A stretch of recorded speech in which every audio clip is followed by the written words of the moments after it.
What is up and welcome back. I'm glad that you are here because we are in week 4. Can you believe it? Week 4 of this series called Sin City. Now, if you haven't checked out everything before week 4, first off, you're going to be a little bit lost. So there's a button right up here.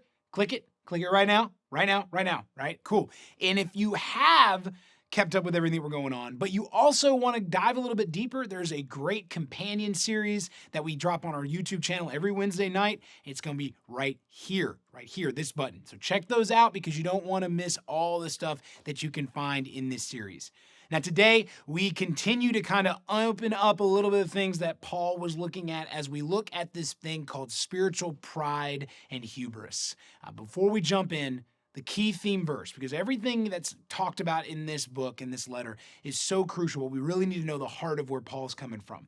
1 Corinthians 4:14 says this, I am not writing this to embarrass you or to shame you, but to correct you as the children I love. And today, that heart for this one verse is so important for what Paul is talking about.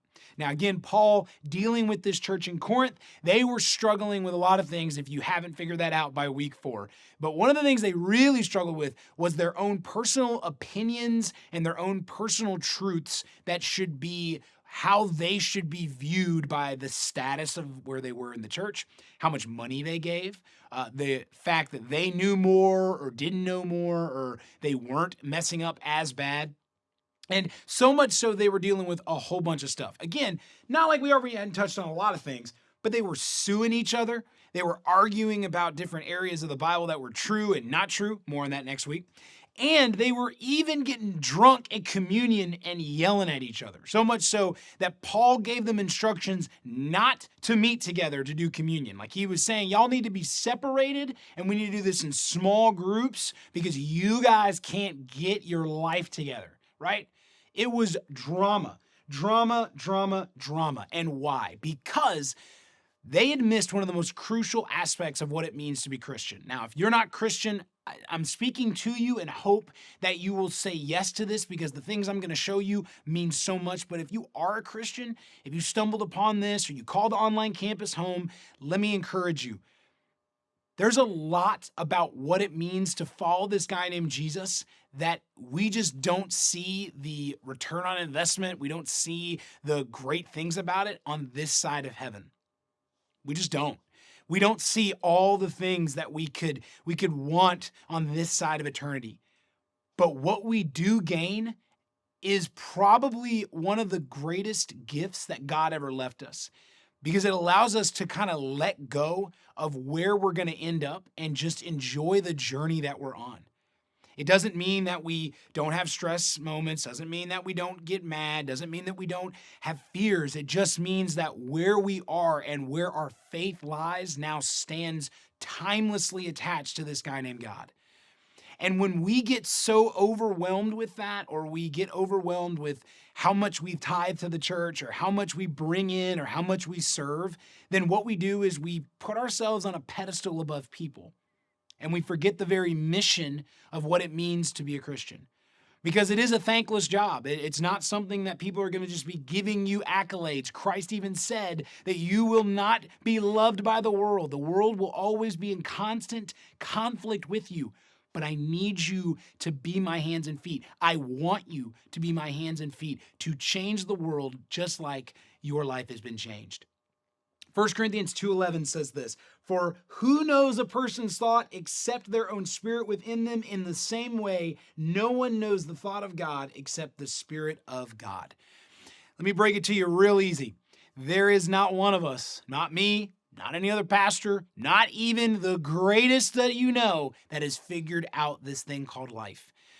We haven't figured it out. We only know our own spirit. We only know our own life. We only know what's put in front of us. And that's all God is asking us to deal with. Because when we get caught up in making sure that we validate how great we are, or we're trying to, like the old church in Corinth, talk about how we're holier than thou, or we're better than other people, we find ourselves living for our own status to get better instead of living for the status of Christ to grow. First, fill in the blank. There are holes in our holiness. There are holes in our holiness. Now, if you've been playing video games for a while or you enjoy it, one of my favorite games to play is Madden, because I love football. I think everybody, if you're in America, you love football. America, right? It's the leading thing here.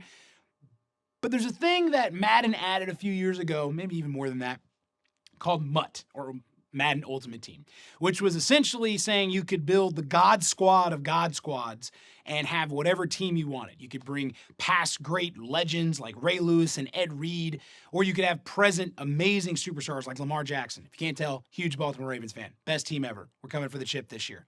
But what happens in that is you got to go through a process of getting those players to develop. And so whenever Madden Ultimate Team comes around, I'm one of those people that I wait until like almost the end of the season to start playing, because I don't like playing when everyone's like an 80 overall. I like playing when people are at like 95s, 96s. I like playing when it's easier. Just being honest. I like it when it's more fun, when I can step out and keep winning, right? And a lot of us, that's how we view the walk with Christ, is we get so excited about saying yes to Jesus, and then we are looking for every shortcut and every quick avenue to build the God squad faith that we want and surround ourselves with the team that's never going to lose, and that's just not what it's like. It doesn't work that way. We have never arrived, and it takes more than you saying comments and being a comment driver. It takes you being committed to the cause of Christ. That seems really harsh, but I'm just being honest with you. You've been walking with Jesus for a while, or you're still kind of working these things out. There are no shortcuts. That's why it's a journey.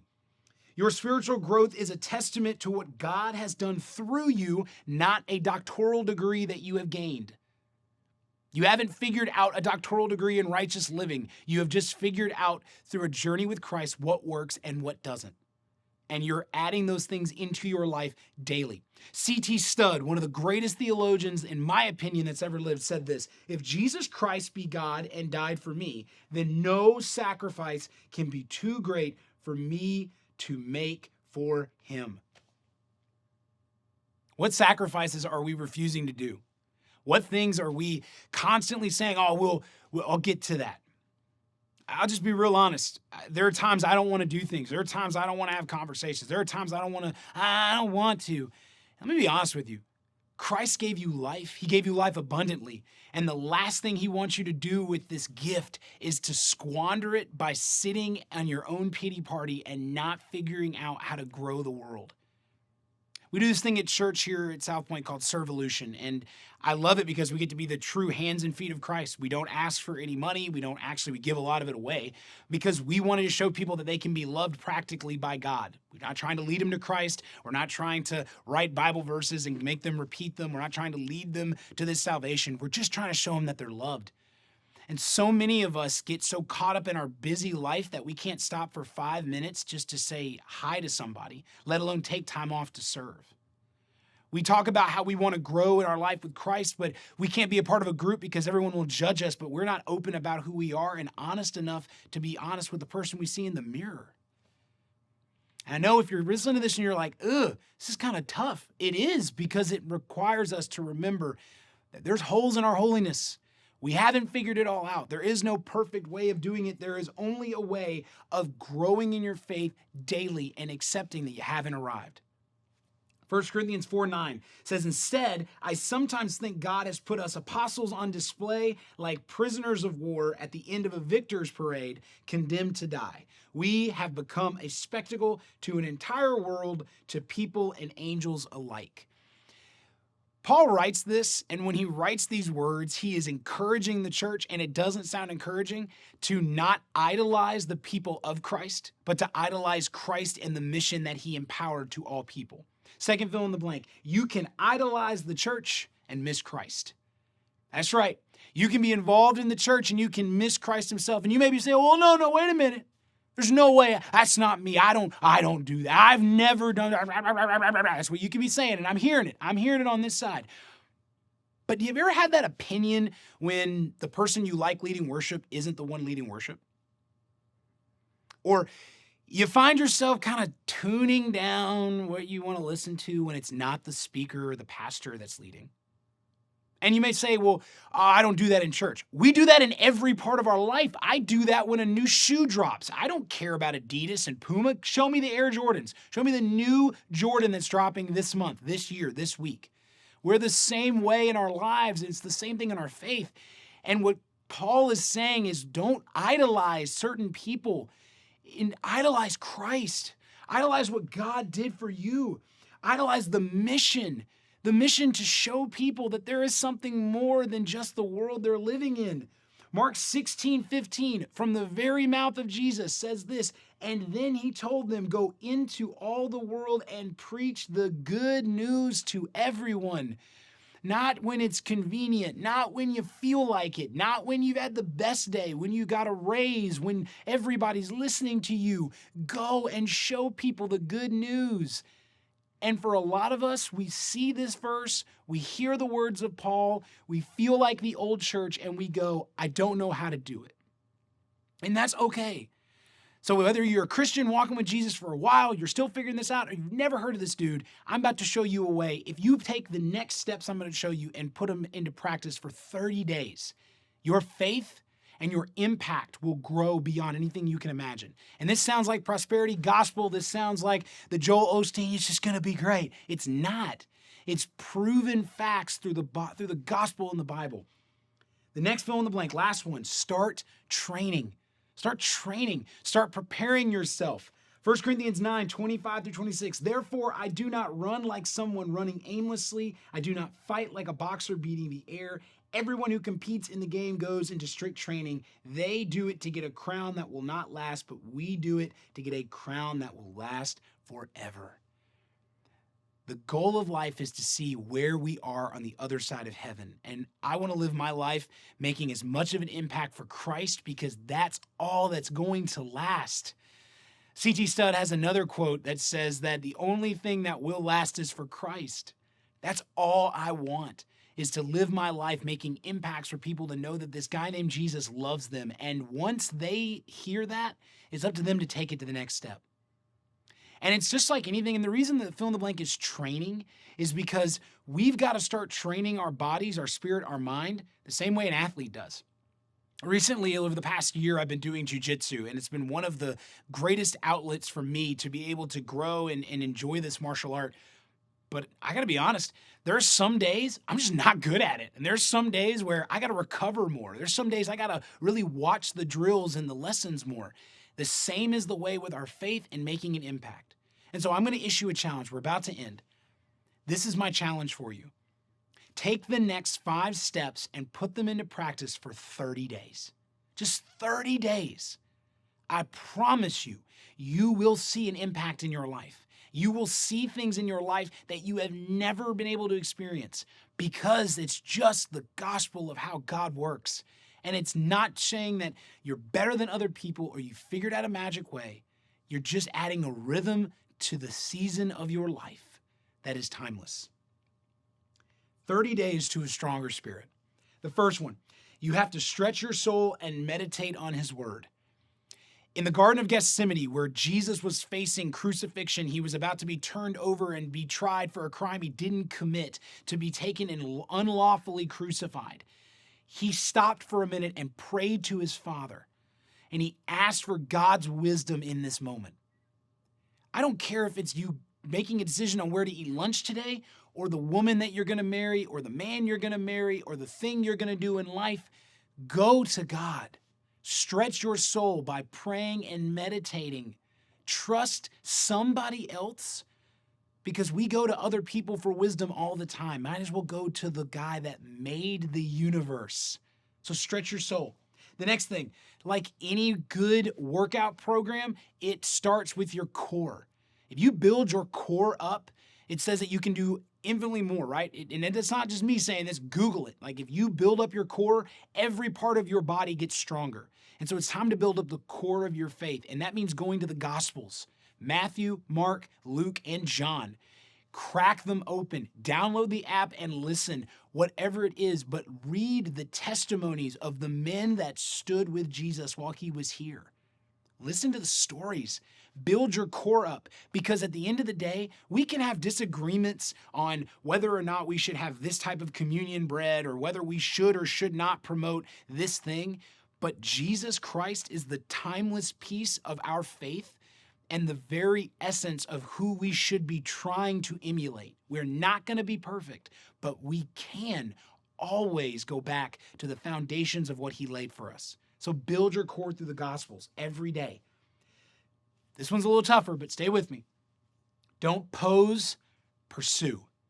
Don't pose, pursue. If you've been around athletics, especially bodybuilding, it's all about that pose. It's all about that look, that famous Arnold Schwarzenegger look when he would just flex all those muscles. And that's just not what the Christian faith is about. It's not about posing to win trophies. It's about pursuing and growing. It means it's time to serve. It's time to tithe. It's time to step out of that comfort zone and embrace the uncomfortable, messy middle of being someone that loves the world enough to say, God has more for me and more for you. Galatians 5:22-23 break this down in the fruit of the Spirit. And if you're a gardener or if you've ever been around fruit, if you don't share that fruit with other people, it withers and dies. And it's the same thing in your life. If you're just posing your faith and posing your Christianity for others to admire, you're going to get caught up in wanting to be so popular that you idolize your own faith over what Christ has done in you. Just being real, I was there for a long time myself. It's more than just posing. The next, adjust the weight slowly. Just like building up muscle, you start with a weight that's manageable, you get comfortable, and then you build up more muscle by adding more weight. So guess what you do? Start with your core, build up your background and your knowledge of this guy named Jesus, and then maybe add some additional letters. Maybe dive more deep into the 1 Corinthians series. Maybe add some Old Testament letters, add some Old Testament books. Dive into some theologians and some different people that have written about the gospel, but do it slow. So many times, especially in my own faith, we get so on fire to change and do things that we take so much at once that we just get burnt out. We get physically exhausted. It's just like recovering as an athlete. Give yourself time to grow incrementally in your faith. It's not a speed race. There are no shortcuts. It's a journey of a lifetime. And then last, almost done, pray and meditate again. Ingest everything and then rest on it. We start and we end this 30 days with the same exact starting point and ending point. It all starts with prayer and it all starts with meditation. Jesus had the power in the Garden of Gethsemane to say, God, Dad, I'm not doing this. I'm out. Deuces, I'm out of here. But he trusted his dad enough, even knowing the pain that was coming. And Paul echoes those words in this letter. And now we have the opportunity to also face whatever's in front of us and go to God and say, I trust you. I know it's going to be tough, but I trust you with my life. So that's my challenge. For the next 30 days, implement these one at a time through your life, through your day. And I promise you, you will see growth that you have never seen before. And you will have an impact that lasts beyond just where you are. And you might just find yourself enjoying this journey instead of just living through it. Hope you guys will stay with us as we continue to grow through this series. See you next week. What a fantastic word from Pastor Carson. Man, I'm so glad he shared that. And I hope that that helped you as much as it does me to just grow in the things of the Lord. One of our values here at SouthPoint Church is we are lifelong learners. And so we want to continue to learn and to grow to be more like Jesus Christ. Now listen, if you love this, and I'm sure you did, hey, you might want to download those message notes. Just click the download button, and it's going to download the notes so when they're gone, you still have them in your phone or on your computer where you can reference them later to just continue your study in this word. And then also, if you love what's going on here, or even if you kind of like what's going on here, why don't you take a chance and partner with us? Click that give button and you can financially partner with us that way. But then also, we ask that you partner in your time, your talent, and your treasure. Your time and your talent. Wherever you are in the world, take time every week, maybe even every day, to just serve somebody, to share your love, the love of God, with somebody else in a practical way. Let them know that we are a loving people who serve a loving God. And so that can happen wherever you are, no matter what. And so make that part of your life. All right, let me pray the benediction and we will get on out of here. Now may God, the fountain of hope, fill you to overflowing with uncontainable joy and perfect peace as you trust in Him. And may the power of the Holy Spirit continually surround your life with His superabundance until we radiate with hope. In Jesus' name, amen. Have a great week, everybody.